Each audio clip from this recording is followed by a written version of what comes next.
You think HR is your biggest problem at the office? Think again. When a sleazy corporate director crossed the line and ran his hands through the hair of the quiet, plus-size data analyst in the middle of a boardroom, he didn't just violate a personal boundary, he signed his own professional death warrant. Because the CEO watching from the corner wasn't just a billionaire tech titan, he was the ruthless head of the Costa crime syndicate, and he had been dangerously, secretly obsessed with her for months. Penelope Gallagher knew the exact dimensions of her space in the world, mostly because society never stopped reminding her of them.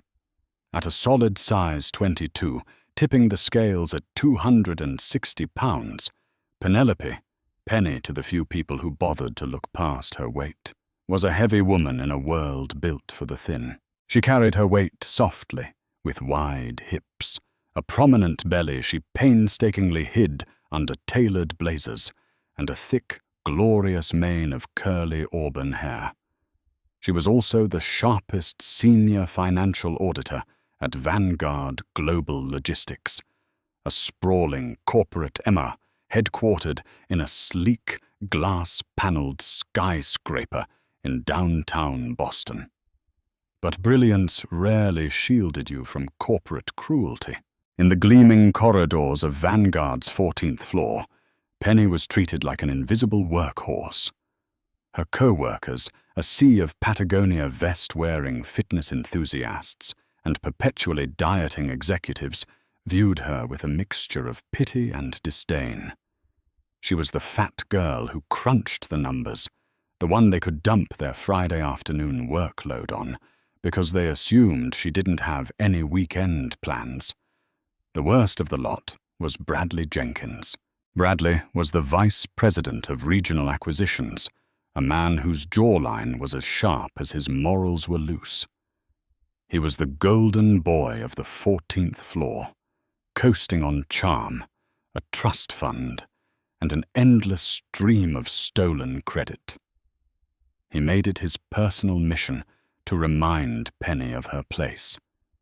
He would casually knock into her at the coffee machine, apologizing with a smirk that said her body was just taking up too much room. He would make loud, performative comments about his intermittent fasting diet whenever she opened her lunch. Penny endured it. She needed the job, the medical benefits, and the six-figure salary to support her younger sister's college tuition at Boston University. She kept her head down, her curly hair pulled back in a tight professional clip, and let the numbers speak for themselves. What Penny didn't know was that Vanguard Global Logistics was not just a shipping and acquisitions firm. It was a highly sophisticated, multi-billion-dollar front for the Costa family, one of the most powerful and lethal organized crime syndicates on the eastern seaboard, and the man at the top of both empires was Damien Costa. Damien was a phantom to most of the employees. He operated out of the penthouse suite, a man of terrifying stillness and devastating dark Italian features.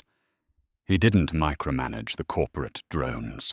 His interests lay in the shadows, moving illicit cargo, laundering hundreds of millions through shell corporations, and silencing rivals with a brutal, clinical efficiency. But Damien had a secret that brought him down to the 14th floor much more often than his executive duties required. He had noticed Penelope Gallagher 6 months ago during a quarterly review. While the rest of the board had been looking at their phones or whispering, Damien had watched the plump, nervous woman stand at the front of the room and meticulously tear apart a fraudulent vendor contract. He had noticed the blush on her cheeks. He had noticed the way her soft curves strained beautifully against her dark green skirt suit. He had noticed the fire of pure intelligence in her eyes. In Damien's violent, hollow world, everyone was a shark. But Penny was something real, something warm. He found himself accessing the security cameras in his penthouse office just to watch her work.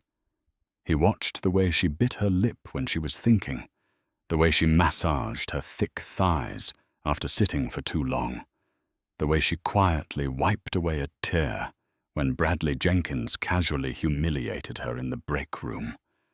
Damien's obsession was a quiet, possessive beast. He had already ordered his underboss, a towering enforcer named Dominic, to run a full background check on her. He knew her address, her favorite coffee order at the Starbucks on Tremont Street, and the exact amount of debt her family owed. He was waiting for the right moment to step in, to pull her out of the corporate grind and wrap her in the terrifying safety of his world. He just didn't expect Bradley Jenkins to force his hand. It was the second Tuesday of November, and the sky outside the floor-to-ceiling windows was a bruised, heavy purple. The 14th floor conference room was packed for the year-end auditing presentation. Penny felt sick to her stomach. She had spent 80 hours that week compiling the risk assessment reports for the European shipping routes. She had found massive, glaring inconsistencies, millions of dollars unaccounted for, funneled through dummy corporations in Cyprus. It was a massive liability. She had tried to bring it up to Bradley in private, but he had dismissed her, calling her paranoid. Now she was forced to present her findings to the entire executive board. As she stood at the head of the long mahogany table, her hands trembled slightly. She wore a black wrap dress, acutely aware of how her stomach pressed against the fabric, how her arms looked thick and heavy under the harsh fluorescent lights. The room smelled of expensive cologne and stale coffee. Bradley sat directly to her right, leaning back in his leather chair with his hands behind his head, radiating arrogant boredom. And sitting at the very back of the room, cloaked in the shadows of the corner, was Damien Costa. Penny's breath hitched when she saw him. The CEO rarely attended these departmental meetings. Damien was dressed in a bespoke charcoal suit, his dark eyes locked onto her with an intensity that made the hair on the back of her neck stand up. "Proceed." "Ms. Gallagher," Damien said, his voice a low, gravelly baritone that commanded absolute silence in the room. Penny cleared her throat, clicking her presentation remote. "Thank you, Mr. Costa. If you look at the figures on page 4, you'll see a discrepancy in the Q3 logistics routing through the Mediterranean." For 20 minutes, she outlined the financial hemorrhaging. She was brilliant, her voice gaining confidence as she relied on the hard, undeniable data. She didn't know she was essentially exposing a skimming operation run by one of Damien's rogue capos. She just knew the math was wrong. Bradley, however, was growing visibly agitated. The numbers Penny was exposing directly implicated his department's oversight. Worse, he couldn't stand that the fat, quiet girl he loved to bully was currently commanding the respect of the CEO. All right, let's pump the brakes, Penny," Bradley interrupted loudly, standing up and walking over to her. He invaded her personal space, standing so close she could smell the spearmint gum and stale espresso on his breath. Penny froze, instinctively shrinking back. Her back hit the presentation whiteboard. "These numbers are purely theoretical," Bradley told the room, offering a wide, dismissive smile. "Penny here tends to get a little overwhelmed, a little hyper-focused on the minutiae because she doesn't understand the big picture." He turned to her, his eyes flashing with a cruel, patronizing light. He wanted to demean her physically, to remind everyone in the room of her status. "You just need to relax, sweetheart," Bradley murmured, loud enough for the microphone on the table to pick up. And then he reached out. Bradley's hand bypassed her shoulder entirely. He reached for the heavy auburn curls cascading down her back. Without an ounce of consent, he plunged his fingers deep into her hair, gripping a thick handful of it. He stroked it, almost like one would pet a dog before giving it a slight, condescending tug. "Such a mess today," Bradley sneered softly. "You really should try to present yourself a bit more professionally. Tame it down a bit. We wouldn't want people thinking you're as undisciplined as your diet, right?" The room went dead silent. For Penny, time seemed to fracture. The physical sensation of his fingers in her hair was a violation so profound it made her physically nauseous. It wasn't just a touch. It was an assertion of ownership, a public branding of her body as public property, something he could grab and critique at will. The comment about her weight, delivered as a public punchline, sucked the air from her lungs.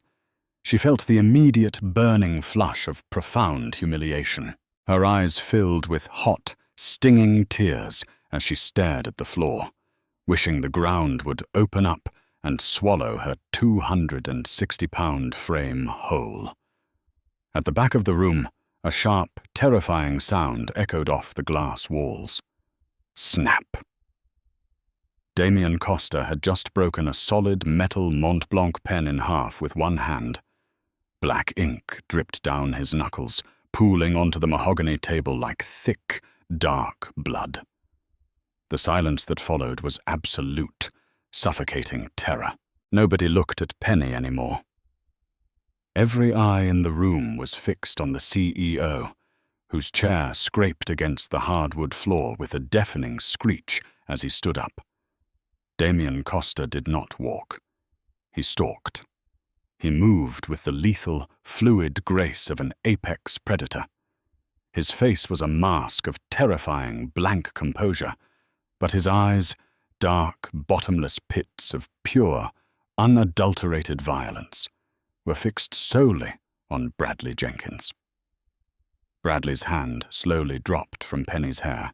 The smug smile faltered, replaced by a twitch of nervous confusion.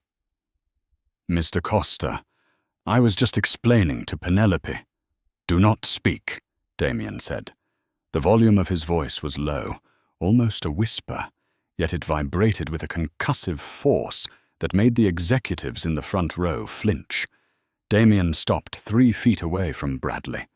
The sheer physical presence of the Mafia boss was overwhelming. He pulled a pure silk handkerchief from his breast pocket and began, methodically, to wipe the shattered ink from his large, scarred hands. "Did you ask permission?" Damien asked, his gaze flicking for a microsecond to Penny, taking in her trembling shoulders and the tears she was desperately trying to hold back. A muscle feathered in his jaw.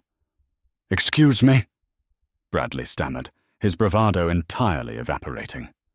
"Did you ask Miss Gallagher for permission to touch her body?" Damien repeated, stepping 1 inch closer. Bradley let out a nervous, strained laugh, looking around the room for support. "Sir, I was just—" Her hair was out of place. "We're colleagues. It was a friendly—" Damien moved so fast the human eye could barely track it. His hand shot out, not striking Bradley, but wrapping around the man's throat with a grip like a vice. Bradley gasped, his hands flying up to claw at Damien's iron wrist.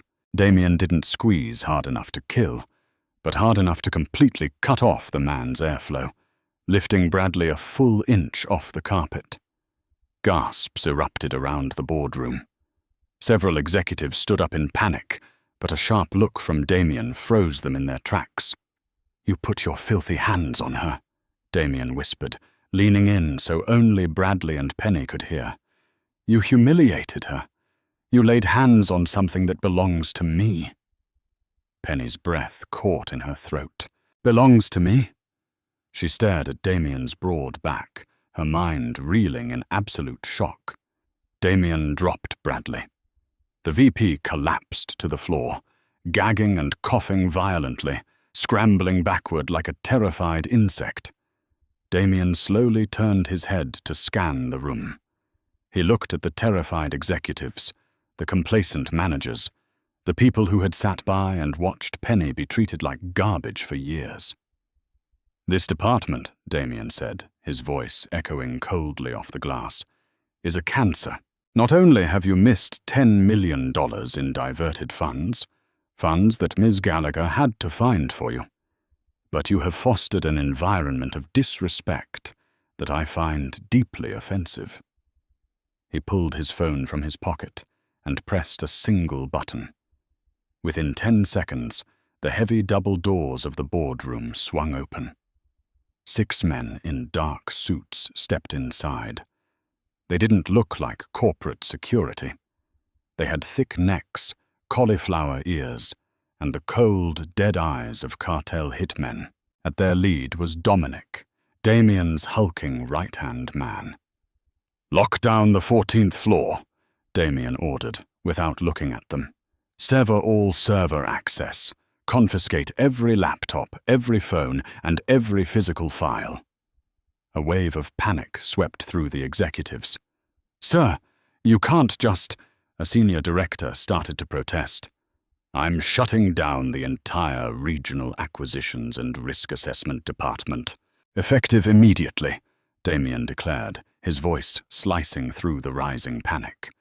"Vanguard Global Logistics no longer requires your services. You have exactly 5 minutes to gather your personal coats. If you attempt to take a single piece of paper, a single flash drive, or if you utter one more word of complaint, my men will forcefully escort you to the basement parking garage. And I assure you, you will not enjoy that elevator ride." The room descended into chaotic, terrified scrambling. The executives, recognizing the very real threat of physical violence radiating from the security team, shoved past each other to escape the boardroom. Bradley Jenkins was dragged up by his collar by Dominic and physically shoved out the door, weeping in terror. In less than 3 minutes, the massive boardroom was entirely empty, save for the overturned chairs, the scattered financial reports, and 2 people. Penny stood frozen against the whiteboard. Her heart was hammering violently against her ribs. She felt entirely exposed, acutely aware of her heavy breathing, the soft jiggle of her chest, and the sheer absurdity of what had just happened. The CEO of a Fortune 500 company had just liquidated a 50-person department, severing millions in payroll, because a coworker touched her hair. Damien Costa turned slowly to face her. The terrifying aura of violence that had surrounded him moments ago seemed to melt away, leaving behind a heavy, simmering heat. He took a step toward her. Penny instinctively shrank back. "Mr. Costa, I don't understand." "Damien," he corrected softly. He stopped a respectful distance away, his eyes roaming over her face, taking in her full, frightened eyes and the still visible blush of humiliation on her cheeks. "Are you hurt, Penelope?" "Hurt? No, He just pulled my hair," she whispered, her hands nervously clutching the fabric of her wrap dress over her stomach, a defensive posture she had adopted since she was a teenager. "But you fired everyone, the whole department.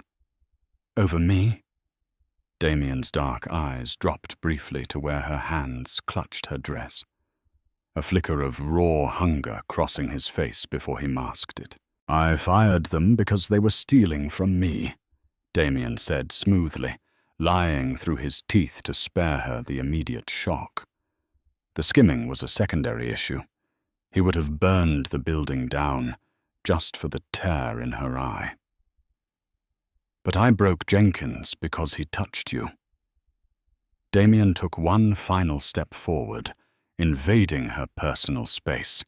But unlike Bradley, he didn't bring fear.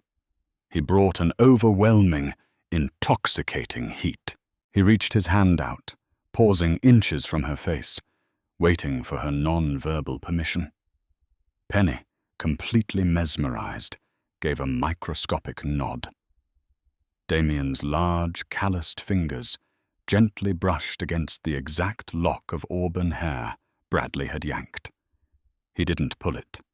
He reverently tucked it behind her ear, his thumb grazing the soft, full curve of her jawline. "Nobody disrespects you, Penelope," Damien murmured, his voice a dark vow that sent a shiver straight down her spine. "Nobody touches you. Not ever again, unless I permit it." The elevator ride to the 65th floor was a masterclass in suffocating tension. Penelope stood rigidly in the corner of the polished mahogany cab, her fingers nervously twisting the fabric of her dark wrap dress. The air smelled of ozone, expensive leather, and the intoxicating, spicy scent of Damien Costa's cologne. She kept her eyes glued to the digital floor indicator, watching the numbers climb with a mounting sense of unreality. Only 20 minutes ago, she had been a discarded, invisible auditor, terrified of losing her medical benefits. Now, she was ascending to the legendary executive penthouse, accompanied by a billionaire who had just decimated an entire department simply because a man had touched her hair. Damien stood beside her, a towering monument of dark, lethal energy. He did not speak. He did not need to. The sheer gravitational pull of his presence commanded every molecule of oxygen in the small space. Penny felt a profound, shameful flush creeping up her thick neck. She was acutely aware of her size in the mirrored walls of the elevator. Next to Damien's broad, tailored shoulders and lean, athletic waist, she felt hopelessly, awkwardly large. Her wide hips brushed against the brass railing, and her soft belly pushed against the knot of her dress. She squeezed her eyes shut, wishing she could shrink, wishing she could conform to the sleek, minimalist aesthetic of his world. "Stop doing that," Damien's deep voice rumbled, breaking the heavy silence. Penny's eyes snapped open. "Doing what?" "Hiding," he murmured. He turned fully toward her, blocking out her reflection in the glass. His dark eyes roamed deliberately, unapologetically over her body. "You shrink into yourself as if you are apologizing for taking up space, Penelope. I do not want you to apologize.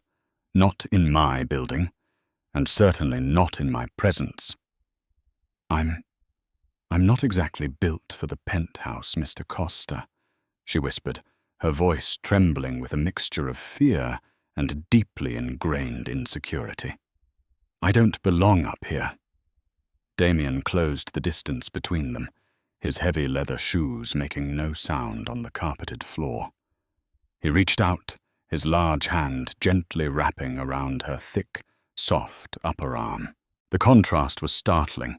His skin was deeply tanned and scarred. Hers was pale and soft. "You belong exactly where I place you," he said, the words a dark, possessive vow that sent a shockwave of heat straight down to her toes. "And I have decided to place you at the top." The elevator chimed, the doors sliding open to reveal a sprawling, glass-walled expanse that looked less like an office and more like a high-tech fortress. Sleek black marble floors stretched toward floor-to-ceiling windows, offering a panoramic, dizzying view of the Boston skyline. Yet, despite the breathtaking view, the atmosphere was brutally austere. There were no photographs, no plants, no personal touches, only a massive slab of dark obsidian that served as a desk and several leather chairs. "Sit," Damien commanded, guiding her toward a plush velvet sofa in the center of the room. He did not let go of her arm until she was safely seated, the soft cushions yielding to her heavy frame.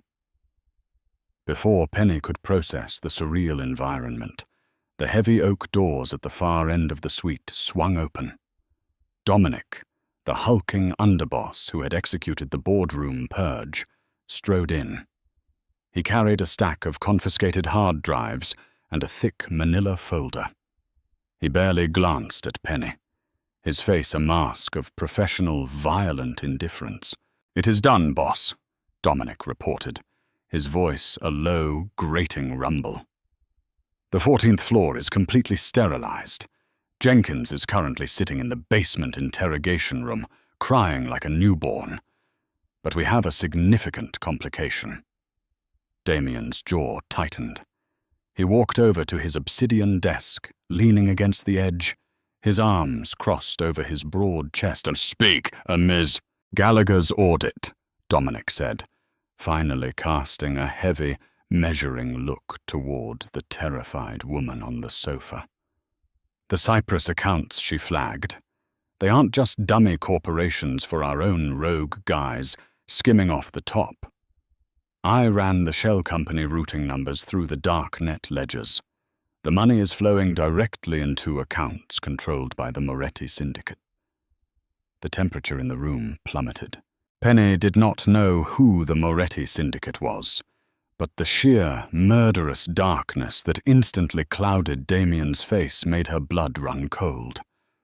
"Jenkins was a rat," Damien stated softly, the quietness of his voice infinitely more terrifying than a shout. "He was funneling Vanguard funds to the Morettis." "Yes," Dominic confirmed.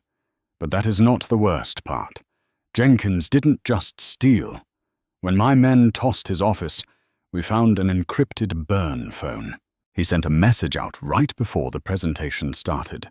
He warned the Morettis that the Cyprus accounts were being audited, and he gave them the name of the auditor."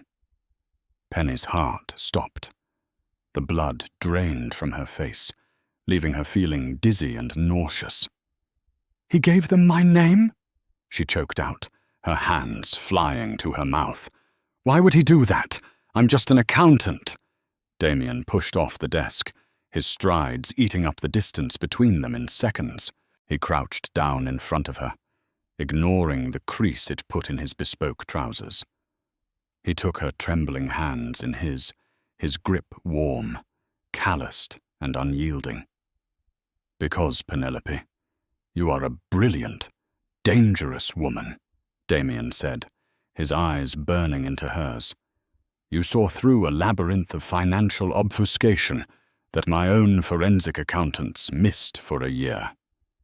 You unraveled a multi-million-dollar money laundering web with a single spreadsheet. To the Morettis, you are not just an accountant. You are a massive, lethal liability. You possess the intellectual capability to completely dismantle their Eastern Seaboard operations by simply following the math."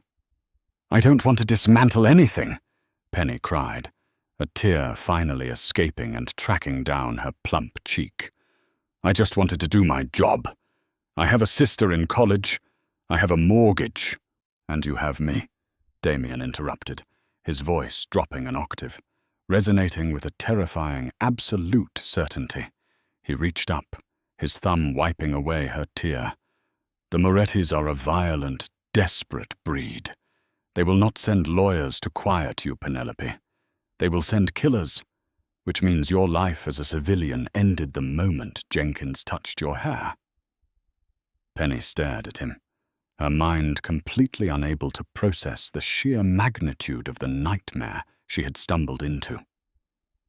"So, I'm fired?" she asked, the mundane corporate concern sounding absurd even to her own ears. A dark, entirely unexpected chuckle vibrated in Damien's chest. He leaned in, his lips brushing dangerously close to the shell of her ear.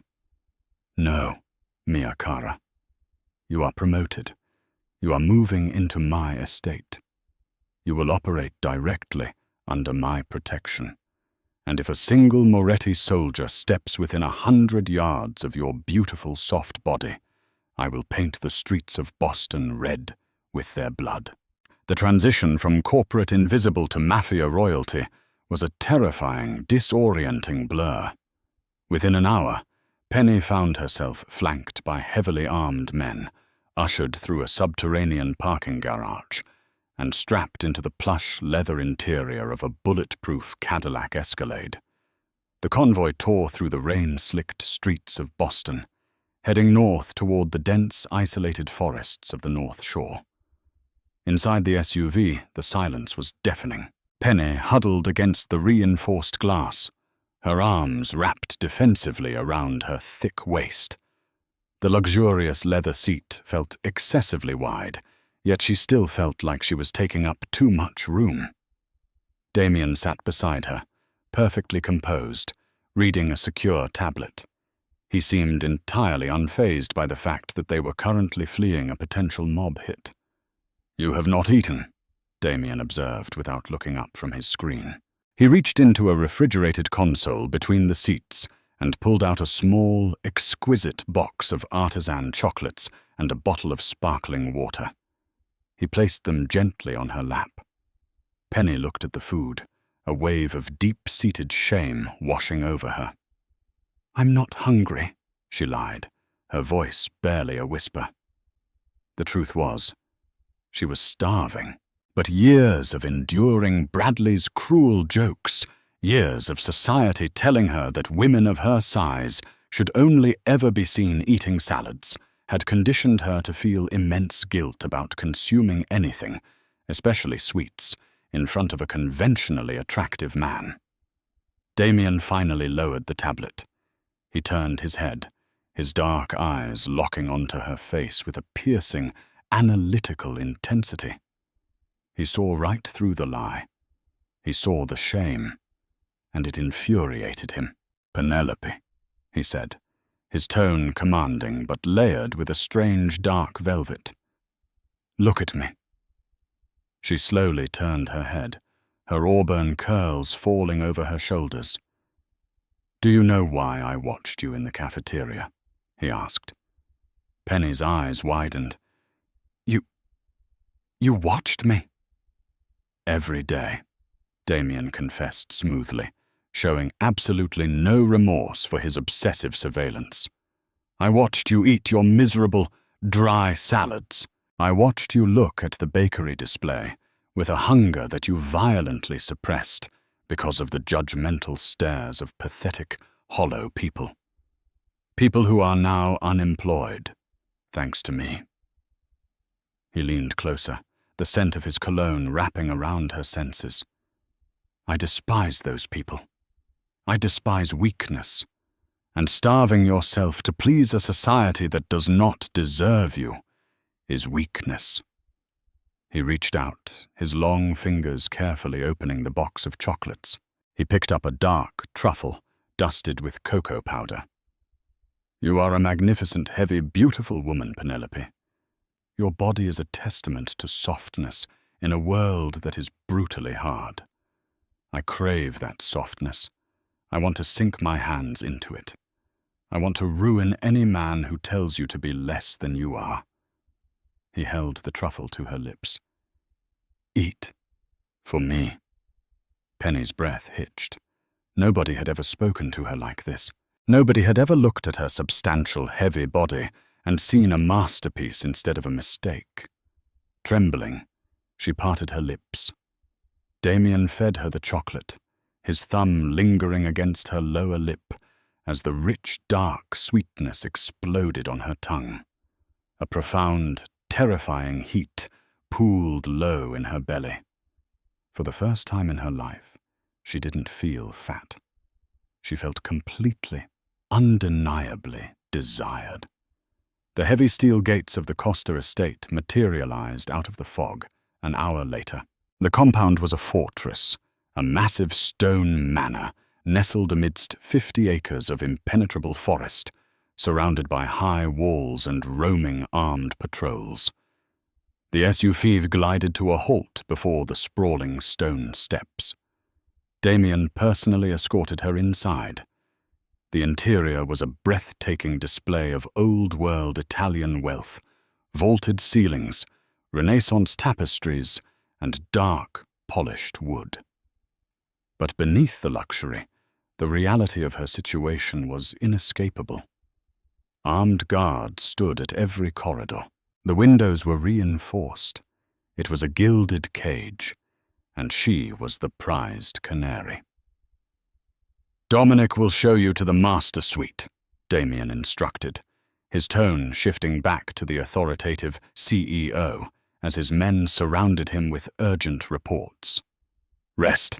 We will discuss our financial strategy against the Morettis in the morning. Penny was led up a sweeping, grand staircase by Dominic, whose imposing bulk made her feel surprisingly small. He deposited her in a room that was larger than her entire apartment, complete with a massive four-poster bed and a roaring fireplace. She was left alone. The adrenaline began to crash, leaving behind a profound, terrifying exhaustion. She walked over to the towering vanity mirror, staring at her reflection. Her hair was wild, her makeup was smudged, and her dark wrap dress looked wrinkled. She wrapped her arms around her thick middle, the reality of the day finally crushing her. She was a target for a rival mafia family. She was a prisoner in a billionaire's fortress. And she was terrifyingly attracted to a man who killed people for a living. A soft knock on the door interrupted her spiraling thoughts. Before she could answer, the door clicked open. It wasn't Damien. It was a woman, perhaps in her late 50s, dressed in a stark black maid's uniform. She pushed a heavy silver cart laden with covered dishes. But something was horribly wrong. The woman's hands were shaking violently. Her eyes darted around the room with feverish, panicked energy. "Mr. Costa ordered dinner for you, miss," the woman said, her voice thick with a strange, forced accent. Penny frowned, stepping away from the mirror. "Thank you. Just leave it by the fire." The woman pushed the cart forward, but as she reached into her apron, her sleeve rode up, revealing a stark, blue tattoo of a coiled serpent on her inner wrist. Penny froze. She was an auditor. She noticed details. She remembered the police files Dominic had briefly shown Damien in the penthouse, the files outlining the Moretti syndicate's known associates. The coiled serpent was the mark of the Moretti hit squad. "Wait," Penny said, her heart instantly slamming against her ribs. "Who are you?" The woman's expression instantly morphed from a subservient maid to a cold-blooded killer. She lunged, pulling a silenced, black pistol from beneath the silver serving tray. Penny didn't think. She reacted. Utilizing the one thing she had always hated about herself, her sheer size and weight, she threw her entire 260-pound frame forward. She didn't try to run. She bulldozed. She slammed into the assassin with the force of a freight train. The woman let out a stunned gasp as Penny's heavy shoulder connected with her chest, sending them both crashing into the heavy antique side table. The silenced pistol discharged, a deadly pfft sound echoing in the massive room, the bullet shattering a Ming vase just inches from Penny's head. Penny scrambled wildly, pinning the assassin's arm to the carpet with her thick knee, her massive weight making it impossible for the smaller woman to move. "Damien!" Penny screamed, her voice tearing through the silent manor. "Damien!" The response was instantaneous. The heavy oak doors were violently kicked open, splintering the frame. Damien exploded into the room, a massive, terrifying force of nature, an assault rifle already raised to his shoulder. Dominic and 3 other heavily armed men poured in behind him. Damien's eyes instantly locked onto the scene. Penny, trembling but fiercely holding the assassin to the floor, the silenced pistol lying useless on the rug. The mafia boss lowered his rifle, the murderous rage in his eyes slowly transforming into something entirely different. A dark, terrifying smirk played on his lips. He walked over, his heavy boots crushing the shattered porcelain. He looked down at the assassin, and then looked at Penelope, his eyes blazing with absolute, unhinged worship. "I told you," Damien whispered, his voice vibrating with dark, possessive pride. "You are a very dangerous woman." The sharp, bitter tang of gunpowder hung heavy in the opulent air of the master suite, mixing sickeningly with the scent of shattered porcelain and copper. Dominic and his heavily armed enforcers moved with terrifying, practiced efficiency. Within seconds they had disarmed the thrashing assassin, bound her wrists with thick industrial zip ties, and dragged her brutally from the room, leaving a smear of dirt across the priceless Persian rug. Penelope remained on the floor, her chest heaving, her breath coming in ragged, shallow gasps. Her knees were trembling so violently she couldn't stand. She stared at the empty space where the silenced pistol had fallen, her mind struggling to process the sheer, terrifying reality of what she had just done. She had tackled a cartel hitwoman. She, the quiet, overweight auditor who usually apologized when people bumped into her at the grocery store, had just thrown her 260-pound frame into a life-or-death struggle and won. Damien did not call for his men to assist her. He understood, with the innate instincts of a predator, that this was a deeply personal threshold she had just crossed. He dropped his assault rifle onto the velvet sofa with a heavy thud, the sound echoing sharply in the massive room. Slowly, he walked over to her. He knelt on the carpet, uncaring of the glass shards, and reached out with large, scarred hands. "Look at me, Penelope," Damien commanded, his voice a low, gravelly rumble that vibrated with an intoxicating mixture of adrenaline and absolute worship. Penny slowly lifted her head. Her auburn curls were wild, clinging to her damp forehead. Her dark wrap dress was twisted, exposing the soft, pale curve of her heavy thigh. But she didn't try to cover herself. The shame was gone, burned away by the raw fire of survival. "You are unharmed?" he asked, his dark eyes scanning every inch of her face, his thumbs gently wiping away a smudge of dirt from her flushed cheek. I'm okay," Penny stammered, swallowing hard. "She missed. I saw the tattoo. The serpent. I knew what it meant. And I didn't think. I just threw my weight at her." A dark, terrifying smile curved Damien's lips. He leaned in, his forehead resting gently against hers. "Your weight is a weapon, Mia Cara. Your softness is your armor. You did not freeze. You did not cower. You fought. You protected my house."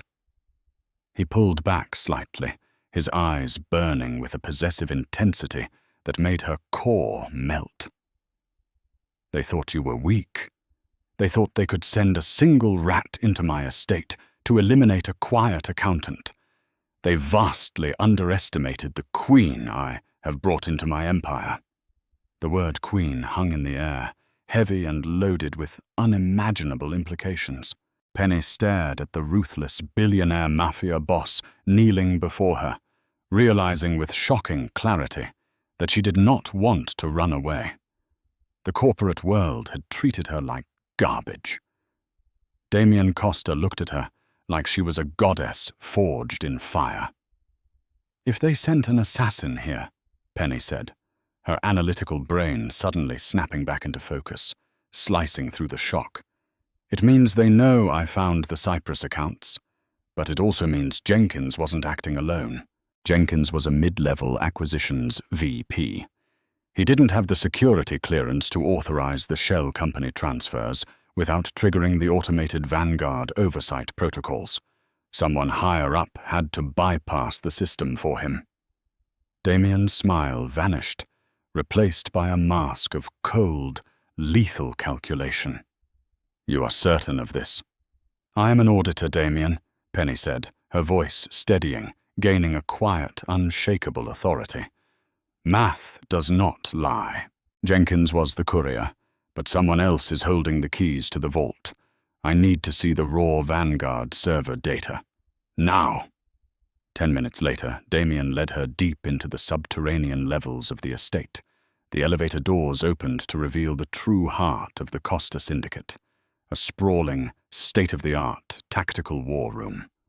The walls were lined with massive digital monitors displaying satellite feeds, encrypted dark web ledgers, and global shipping manifests.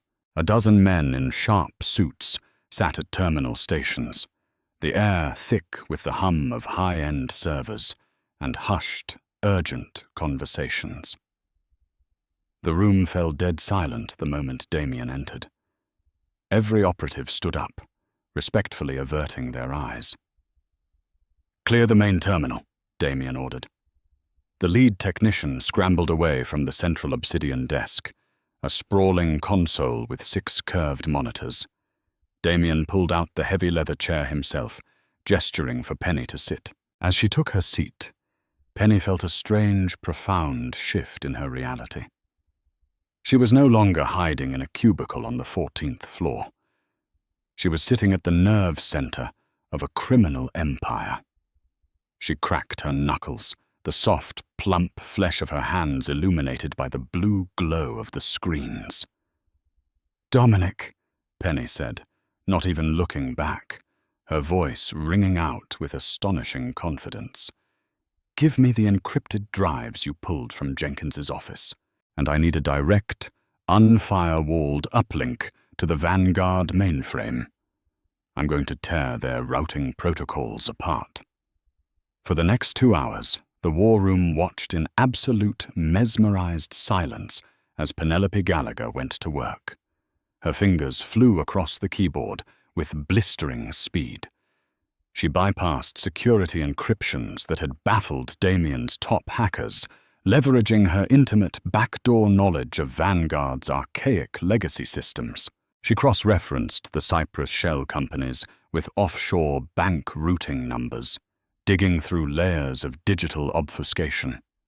Damien stood directly behind her the entire time, his hands resting heavily, possessively, on her thick shoulders. His thumbs occasionally massaged the tense muscles at the base of her neck. It was an incredibly intimate, grounding gesture that kept the panic at bay while she worked. "Got it," Penny suddenly whispered, her eyes widening at the data scrolling rapidly across the center screen. "Talk to me," Damien rumbled, leaning down, his cheek brushing against her walled auburn hair.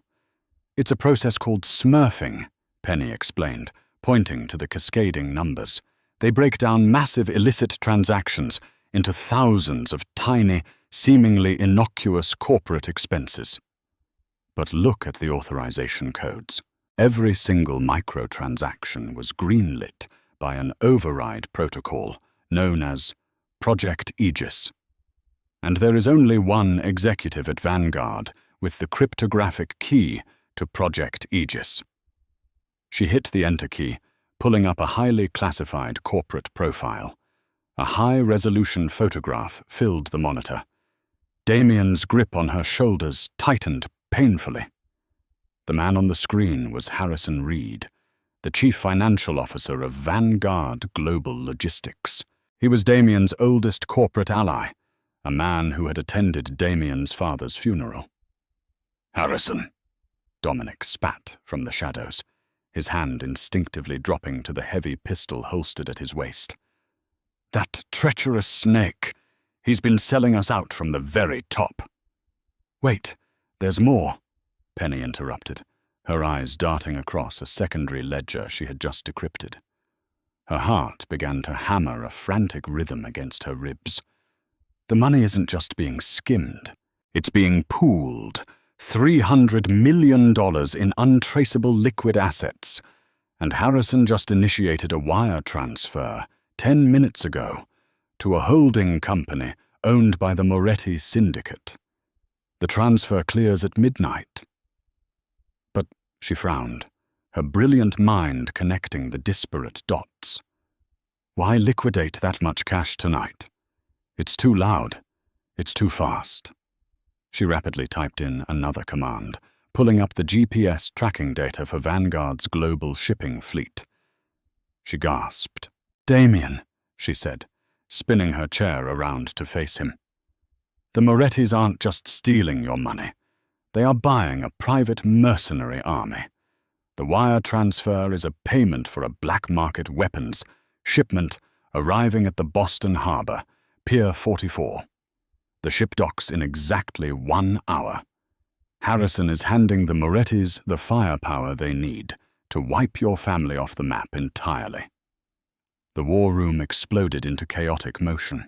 Dominic began barking orders, heavily armed strike teams gearing up with body armor and automatic weapons.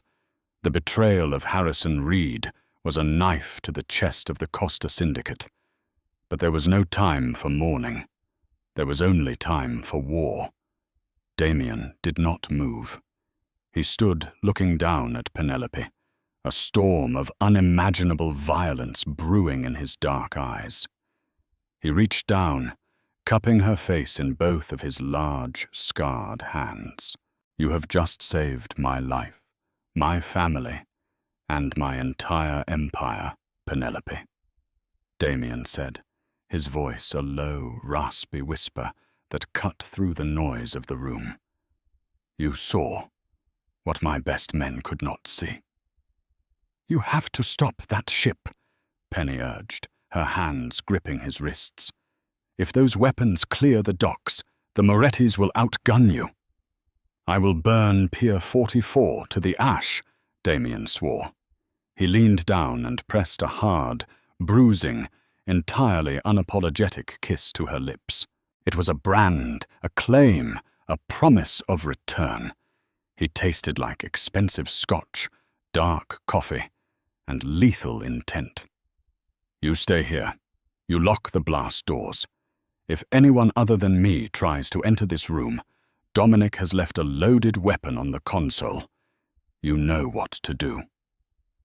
With a final lingering look at her soft, flushed face, Damien turned and stalked out of the war room, a general marching to the apocalypse. For the next 45 minutes, Penny sat in the deafening silence of the bunker, surrounded by 3 heavily armed guards who looked at her with a newfound, profound respect.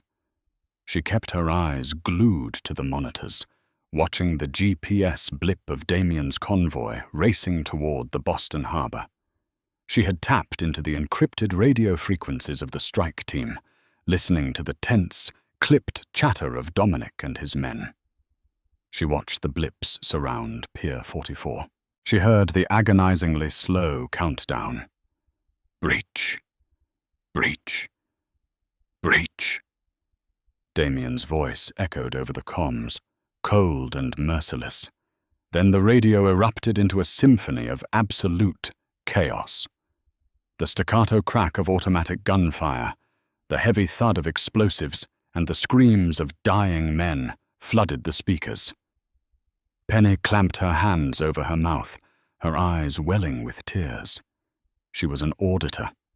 She was used to spreadsheets and risk assessments, not the brutal, bloody reality of gang warfare.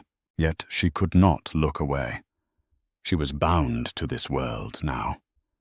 She was bound to him. Suddenly, a massive discrepancy on her monitor caught her attention. She stared at the thermal imaging satellite feed hovering over Pier 44. Damien's men were pushing forward toward the massive cargo ship, suppressing the Moretti soldiers. But Penny's eyes caught movement on the periphery. 3 heavily armored SUVs, running completely cold with no headlights, were flanking Damien's position from the western warehouses. It was a classic pincer movement, an ambush. Harrison Reed had anticipated the raid. He had set a trap. "Damien!" Penny screamed, lunging forward and slamming her hand down on the overriding comms button. "Damien, pull back! It's a trap! 3 vehicles assailants. Heavy armor coming from the western warehouses. They're trying to box you in." Over the chaotic gunfire, she heard Damien's sharp intake of breath. "Dominic, western flank. Redirect heavy weapons." Penny watched the satellite feed in agonizing suspense as Damien's men dynamically shifted their formation. The element of surprise was ruined for the Moretti ambushers. Instead of catching the Costas in a crossfire, the SUVs drove straight into a concentrated barrage of rocket-propelled grenades launched by Dominic's heavy weapons team. The three vehicles erupted into brilliant blooms of orange thermal heat on the monitor, entirely annihilated. The tide of the battle turned instantly. The surviving Moretti soldiers, realizing their ambush had failed and their weapons shipment was lost, broke and ran. "Pier 44 is secured," Damien's voice crackled over the radio, heavy with exertion but victorious. "The weapons are ours, and I have Harrison Reed. He was hiding in the harbormaster's office like a coward." Penny collapsed back into the heavy leather chair, burying her face in her hands as a sob of profound relief tore through her chest. She had done it. She had guided them through the dark. 2 hours later, the heavy blast doors of the subterranean bunker hissed open. Damien Costa walked in. He looked like a demon dragged straight out from the depths of hell. His bespoke charcoal suit was ruined, torn, and stained heavily with dark blood that was not his own. He was bruised, exhausted, and radiated an aura of pure, terrifying power. He dismissed the remaining guards with a single flick of his wrist. They vanished, leaving Penny and Damien entirely alone in the glow of the monitors. Penny stood up slowly. She didn't care about the blood. She didn't care about the violence. She saw the man who had looked at her heavy, ignored body and seen a masterpiece. She crossed the room, her wide hips swaying, her soft curves moving with a newly discovered intoxicating confidence. Damien stopped in the center of the room, his chest heaving as he looked at her. "Harrison Reed has been dealt with," he said softly. "The Vanguard Executive Board has been entirely liquidated. The Moretti family is broken. Their eastern operations are crushed." He reached out, his bloody, bruised hands hesitating for a fraction of a second before Penny closed the distance and wrapped her thick, soft arms around his waist. She buried her face against his chest, inhaling the scent of smoke, blood, and the man she loved. Damien let out a shuddering breath, wrapping his massive arms around her back. Burying his face in her thick auburn curls, he pulled her flush against his body, groaning as her soft, heavy curves molded perfectly against his hard, battered frame. "You are no longer an auditor, Penelope Gallagher," Damien whispered fiercely into her ear, his lips brushing against her skin. "You are the new chief financial officer of the Costa Syndicate. You will command my wealth. You will stand by my side, and I swear to you, on my life, no one in this world will ever look down on you, disrespect you, or touch a single hair on your head ever again. You are mine. You are my brilliant, beautiful queen."